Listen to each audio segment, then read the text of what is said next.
Hey, I'm back. This is Chandler for Melda Production, and today I'm going to show you how you can create and save your own effects chains in MGuitarArchitect. Recently, a new module has been released. That's the GModular module, and I'm going to show you how you can use that to work with effects chains. So let's get started.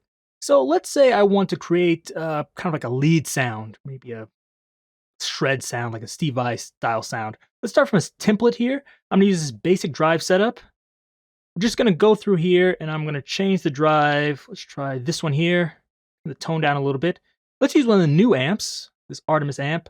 Turn the treble down and the presence down here. I want to change the cabinet here. Go with aluminum, I guess. Move this back just a little bit. And we have a reverb. I want to switch this to a hall. Actually, the mix might be fine. Okay. And let's hear what this sounds like.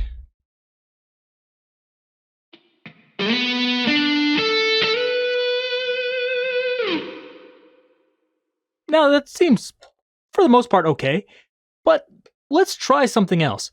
Maybe this cabinet isn't really what I want. Let's hear it.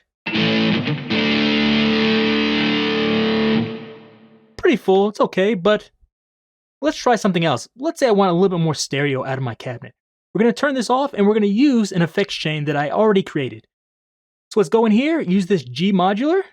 It's going to come up. And you see, it's just MGuitarArchitect inside MGuitarArchitect. You're thinking like, what's the point of that? What we're going to do is let's just pop it out here so we can see it. Maybe it's a little bit too large here.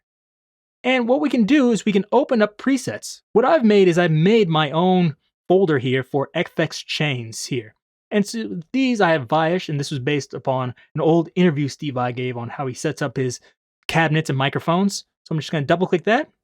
And you can see I have everything set up. This is a little bit complex because I have 3 different cabinets here. I have a delay tap here. I have ERs going in there. So I'm basically mixing 4 things together. But let's hear how it sounds.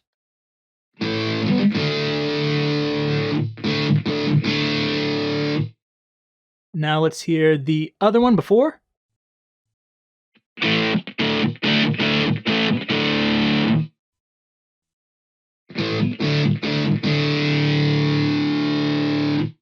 So you can hear this one sounds like it actually has space and it has more stereo width, which I like. So this is good. So I could just use this with the reverb here.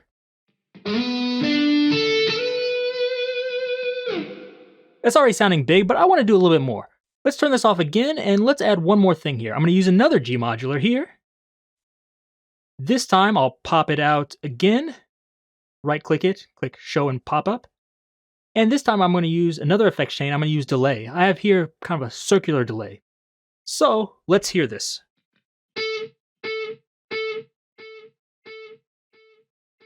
That sounds pretty cool. And as you see, this is a little bit complicated. I have 2 delays going in here. I have a mixer. I'm cutting off a little bit of the high end, and then I'm going into a ratio here. But if I play it,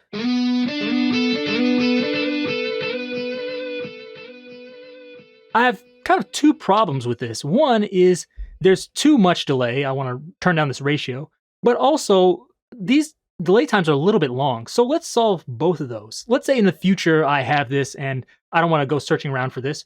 We can actually use multiparameters inside here. So we'll click here, multiparameters, spread this out, and let's learn this ratio here. Learn, move this around, boom.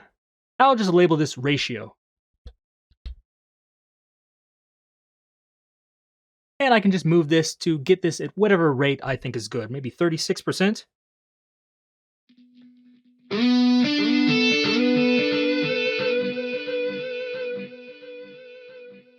Again, like I said, not bad. What I probably want to do there besides that is I want to change the delay times. Now this could be a little bit more tricky. We're going to use another bank for this. I'm just going to go in here, click clear and learn, move these delay times like this. Around just a little bit. There, then stop.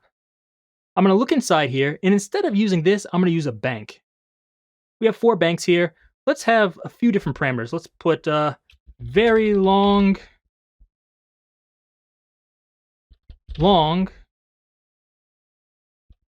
normal, and short. And if you saw before, the first one was at, I think, was it half notes, and then the other one was at quarter notes. So let's say for the long one, we'll use those parameters. So half notes here, quarter notes here. For the even longer one, let's use a whole note and a half note. For this one, let's do one step shorter, so quarter note and an eighth note. And for this one, even shorter, we'll do an eighth note and a 16th note. There we go. And we'll name this, I don't know what we want, like time. To make sure you don't see something like this percentages, let's change this to bank names.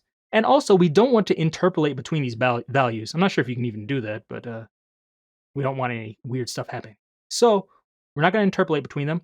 We have this set at, let's try long first. Let's hear this.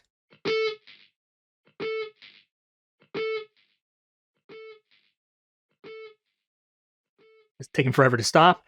Let's try long. This is what we originally had. It's a little bit better. Let's try normal. That's sounding much better, and let's try short. Now, if we like this, all we have to do is just go to circular here, and we can replace it and save it. So that way, next time we use it, it should have all these multi-parameters here, hopefully. Let's set this to normal. Let's go back here, turn on our reverb, and let's hear it.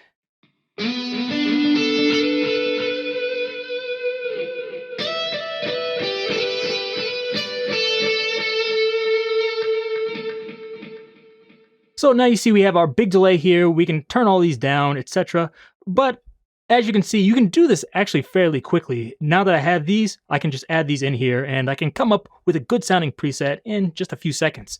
And although this isn't officially added yet, this FX chain, you can make this yourself. And so instead of having just one cabinet and one delay, you could have many different ones. And then when you open this, you could just go through these and add lots of different delays and audition them quickly and easily. So I think that's a good way to make sounds, and you don't have to waste your time messing with a bunch of settings once you have something you already like. So if you want to know about how I made this effects chain here with the cabinets, I'm actually going to show that in a separate video. I was going to do that for this video, but I realized it was too long. So I'm going to use that in a separate video. But if you have any other questions, leave those down below. Give me a thumbs up, and please check out all the other plugins at MeldaProduction.com. Till next time, see you.